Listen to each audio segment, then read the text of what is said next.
నమస్తే, welcome to our channel. మీ నాగేష్. ప్రస్తుతం మనతో పిసిసి మాజీ కార్యదర్శి డాక్టర్ సంతోష్ ముజిరాజ్ గారు మనతో ఉన్నారు. అన్నగారితో మాట్లాడే ప్రయత్నం చేద్దాం. అన్న నమస్తే. నమస్తే తమ్ముడు.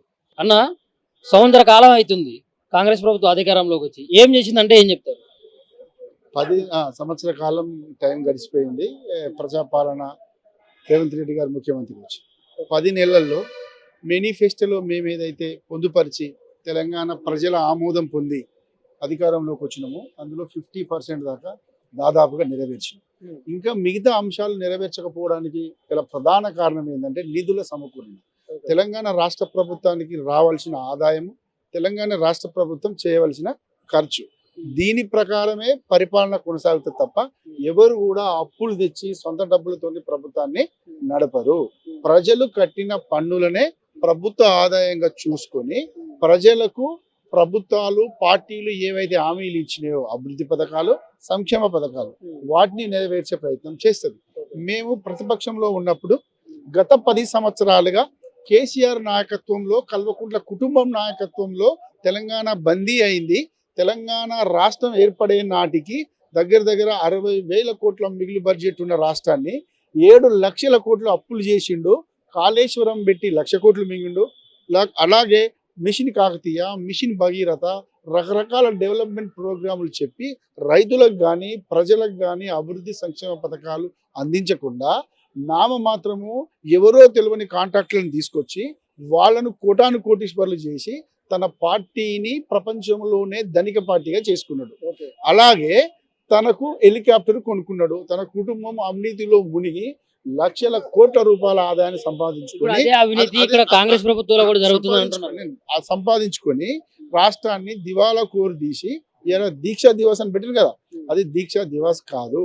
తెలంగాణను దివాలా తీసిన వాళ్ళు అంటే తెలంగాణ దివాలా దినోస్గా వాళ్ళు చేయాలి. అట్లా చేసిపోయిన దాన్ని మేము సక్రమంలో కాలక్రమేణా దాన్ని అభివృద్ధి చేస్తూ ఆ గ్యాప్ను ఫుల్ఫిల్ చేస్తూ అభివృద్ధి పథకాలు చేసుకుంటూ సంక్షేమ పథకాలు మేము ఇచ్చిన వాటిని అమలు చేస్తూ వచ్చే ఆదాయానికి అనుగుణంగా కొత్త ఆదాయాన్ని సృష్టించి మళ్ళీ కొత్త అప్పులకు పోకుండా పరిపాలన కొనసాగిస్తా ఉన్నాం. నేను నీకు ఒక ఎగ్జాంపుల్ చెప్తా ఉన్నా. నీ రెడ్ టీవీ ద్వారా తెలంగాణ ప్రజలకు తెలియాల్సిన అవసరం ఉన్నది. గ్రామీణ ప్రాంతాల నేపథ్యం నుంచి మనం వచ్చినాం కనుక నువ్వు అర్థం చేసుకో. ఒక తండ్రి ఒక నెల రోజులు చిన్న కొడుకు దగ్గరుండి ఒక నెల రోజులు పెద్ద కొడుకు దగ్గర ఉన్నప్పుడు, పెద్ద కొడుకు దగ్గర నుంచి చిన్న కొడుకు దగ్గరికి, చిన్న కొడుకు దగ్గర నుంచి పెద్ద కొడుకు దగ్గరికి వెళ్ళినప్పుడు ఆచార విహారాలలో కావచ్చు, ఆహార అలవాట్లలో కావచ్చు, బతుకు తెరువులో కావచ్చు మార్పు వస్తుందా రాదా? వస్తుంది కదా. ఇప్పటిదాకా తెలంగాణ ప్రజలు చిన్న కొడుకు దగ్గర ఉండే 10 ఏళ్ళు.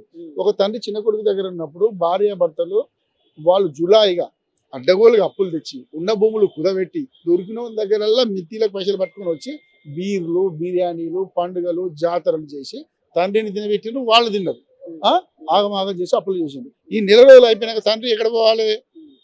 పెద్ద కొడుకు దగ్గర పోవాలి. పెద్ద కొడుకు భార్య, భర్త, పిల్లల చదువు, అభివృద్ధి, అప్పులు లేకుండా ఉండడం, బాధ్యతగా బతకడం, సమాజంలో గౌరవం పొందడం అనే చెప్తూ ఉంటాడు.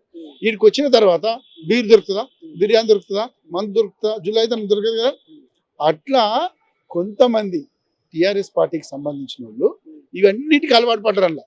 ప్రభుత్వం చేత ఎమ్మెల్యేలుగా, ఎంపీలుగా, మంత్రులుగా ఉన్న వాళ్ళ చందన చేరి వాళ్ళ అధికారంతో అప్పులు చేయించి ప్రభుత్వ భూములను ఆక్రమించుకొని రకరకాలుగా డబ్బులు సంపాదించుకొని వాళ్ళు ఏం చేశారు? గత ప్రభుత్వానికి ఈ ప్రభుత్వానికి తేడా ఏం లేదని చెప్తున్నారు. తేడా ఏం లేదనేది ఉండదు. వాళ్ళు 7.5 లక్షల కోట్ల రూపాయల అప్పులు చేసి పోయే నాటికి ప్రభుత్వం దగ్గర పనిచేసిన వాళ్ళకు 80,000 కోట్లు ఇంకా చెల్లించాలి. ఆ అప్పులు మేము చేయట్లేదు. వాళ్ళ మిత్తిలు కట్టడానికి, వాళ్ళ ఈఎంఐలు కట్టడానికే మేము అప్పులు చేయాల్సి వస్తుంది తప్ప ప్రభుత్వం దగ్గర ఆదాయం లేదు. ప్రభుత్వం ఉన్న దానిలోనే ఈ 10 నెలల్లో, ఈ సంవత్సరంలో కొత్త ఆదాయ మార్గాలను ఎంచుకొని ప్రజల మీద భారం మోపకుండా, కొత్త అప్పులు చేయకుండా మేనిఫెస్టోలో పెట్టిన విద్యా అంశాలు కావచ్చు, డెవలప్మెంట్ అంశాలు కావచ్చు, వైద్య అంశాలు కావచ్చు నెరవేరుస్తూ రాష్ట్రాన్ని అప్పుల పాలన బయటేస్తూ గత 10 ఏళ్ల పాలనలో ఏదైతే ఇబ్బందులు పడ్డామో, రెవెన్యూ అంటే డెఫిసిట్ అంటారు దాన్ని. నీకు ఆర్థిక భాషలో చెప్పాలంటే డెఫిసిట్ అంటారు. వచ్చే ఆదాయము చేసే ఖర్చుకు మధ్యన గ్యాప్ ఉంటుంది. దానికి ఎవడేం చేస్తాడు? అప్పులు తెచ్చి పెట్టలేం కదా. ప్రతిసారి రాష్ట్రాన్ని వెనుజుల లెక్కనో ఇక్కడ వేరే రాష్ట్రాలకు చేయలేం కదా. మనకు ఎఫ్డిఐలు ఉంటాయి, కేంద్ర ప్రభుత్వం ఉంటుంది, నామ్స్ ఉంటాయి. భారత రాజ్యాంగం ప్రకారం ప్రజాస్వామ్య బద్దన పాలన ఉంటుంది. ప్రతి మనిషి మీద అప్పులు తెచ్చి 2 లక్షలు, 3 లక్షలు, 4 లక్షలు చేసిన తర్వాత నీకు అభివృద్ధి పథకాలు ఎట్టకపోతాయి, సంక్షేమ పథకాలు ఎట్టకపోతాయి. ఆయన చేసిన ఏదైతే రైతు బంధు ఉంటుందో రైతు బంధు ఎవరికి ఇస్తారు? వ్యవసాయం ఉండి పొలం ఉండి దున్నేదానికి ఇస్తారు. 20 ఎకరాల ఆసామికి 4 ఎకరాల పొలం ఉంటే 4 ఎకరాలకు ఇచ్చిండు. ఈ 20 ఎకరాల గుట్టలకు చెట్లకు రియల్ ఎస్టేట్ వ్యాపారం చేసుకునే వాటికి రోడ్లకు కూడా ఇచ్చిండు. అంటే అది ధనం వేస్ట్ అయినట్టే కదా.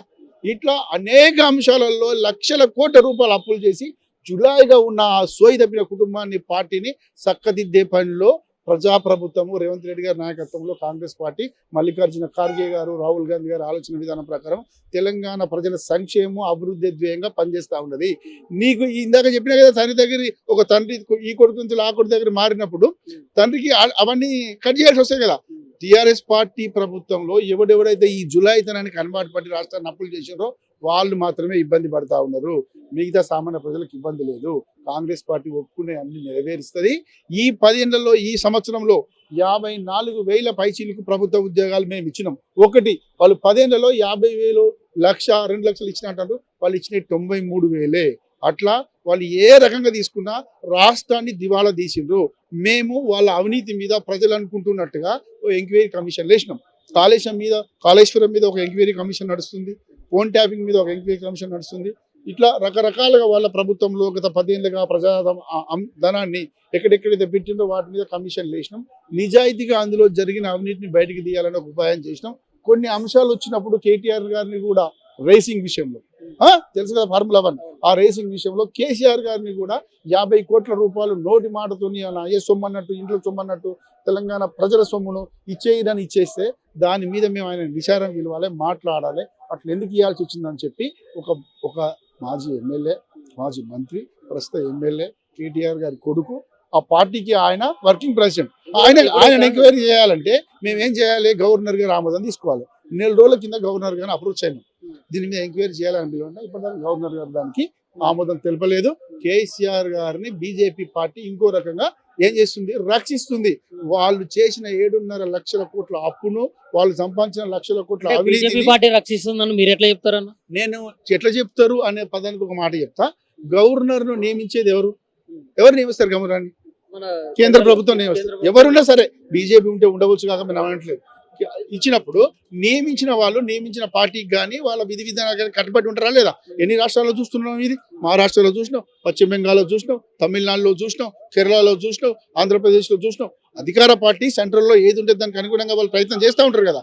మేము రాష్ట్ర ప్రభుత్వంగా ఇక్కడ తెలంగాణ ఇచ్చిన పార్టీగా ప్రజాపాలన చేస్తున్నాం కదా. గత 10 ఏళ్లలో ఈ అవినీతి జరిగింది, ఈ విషయంలో ఫలాని వ్యక్తిని మేము పిలవాలి, నువ్వు అనుమతి ఇవ్వండి. ఎందుకు ఇస్తలేవు?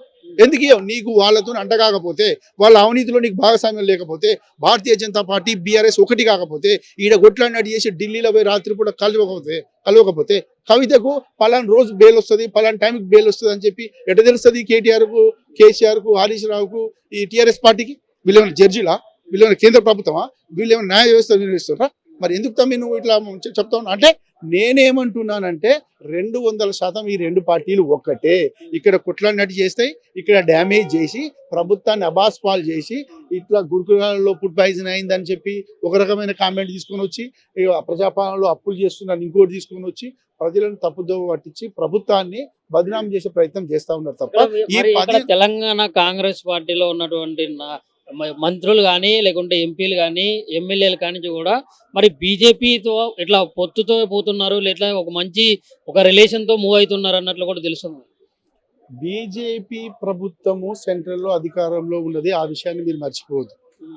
ఎవరు అధికారంలో ఉన్నా రాష్ట్రాలలో పరిపాలించే పార్టీలు కానీ ప్రభుత్వాలు కానీ సెంట్రల్ నుంచి వెళ్ళి మనం కట్టిన ట్యాక్స్లలో మనకు న్యాయబద్ధంగా రావాల్సిన వాటాను వసూలు చేసుకోవాల్సిన బాధ్యత మనకుంటది. అడగంది అమ్మాయినా పెట్టదు. ప్రధానమంత్రి గారు వచ్చినప్పుడు ఇంట్లో పండుకుంటానో, ప్రధానమంత్రి గారు పైసలు ఇస్తా అంటే మనం అడగకపోతేనో, ప్రధానమంత్రి గారికి మనకు కుట్లాట ఉన్నదని చెప్పి ప్రజలకు వచ్చే నిధులను తేకపోతేనో ఎవరికి నష్టం ఉంటుంది? కలవడం వద్దా అంటే కొత్త విమానాశ్రయాల విషయంలో కావచ్చు, జాతీయ ప్రాజెక్టుల విషయంలో కావచ్చు, రాష్ట్ర ప్రభుత్వము కేంద్ర ప్రభుత్వం కలిసి చేసే పనుల విషయంలో కావచ్చు, రాష్ట్ర ప్రభుత్వానికి డెఫిసిట్లో ఉండి ఈ పని చేస్తే ఖచ్చితంగా ప్రజలకు న్యాయం జరుగుతున్నప్పుడు కేంద్ర ప్రభుత్వం సాయం కావాలనుకున్నప్పుడు కలుస్తారు. తప్పే ఉన్నది, 100% కలవాల్సిందే. మరి ఎందుకు మరి ఇప్పుడు బీజేపీ బీఆర్ఎస్ నాయకులనే కాపాడుతుంది, మాకు బీజేపీకి సంబంధం లేదు, మొత్తం కూడా మేము ఆపోజిట్ మేము అన్నట్లు మాట్లాడతారు ఎందుకు? మీరు విలేకరి ఎన్ని రోజుల నుంచి చేస్తుండ్రు? ఈ విలేకరు 3 సంవత్సరాలు చేస్తుంది కదా. నేను కాపాడుతుంది అన్నది ఎందుకో చెప్పినా కేటీఆర్ గారిని విచారణకు పిలవాలి, గవర్నర్ గారు అనుమతి ఇవ్వండి మాకని 4 రోజులైంది పెట్టి. ఎందుకు ఇట్లా అన్నట్టు? దాని అర్థం ఏమై ఉంటుంది? నువ్వు చెప్పు, నా భాషలో వదిలిపెట్టి కాంగ్రెస్ పార్టీ కాంగ్రెస్ ప్రభుత్వం భాషలో వదిలిపెట్టి నీ భాషలో చెప్తాను ఏమనుకుంటారు. మేముగా తెలంగాణ ప్రజల అభివృద్ధి సంక్షేమమే ముఖ్య లక్ష్యంగా కేంద్రం నుంచి రావాల్సిన పనుల కోసం పై కేంద్రంలో ఉండే మంత్రులను కలుస్తున్నాం.